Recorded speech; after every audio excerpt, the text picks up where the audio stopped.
Все, всех видно. Подписчики, всем привет, это я, ваша любимая участница шоу. Мы идем на шашлыки. Мы приехали в Марьину рощу, чтобы...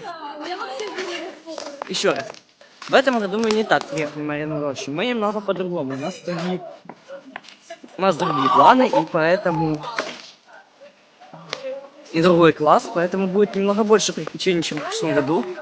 Судя по последним листкам календаря, кто не смотрел его в прошлом году, тут в последний раз отдыхали дети в 99-м году. Последний раз тут отдыхали дети, судя по листкам календаря, которые мы нашли тут. Дети от судостроительного завода. Блин, не хочу, господи, меня это пугает. И тут... Какой-то хоррор. А в этом-то и прикол, что это очень весело.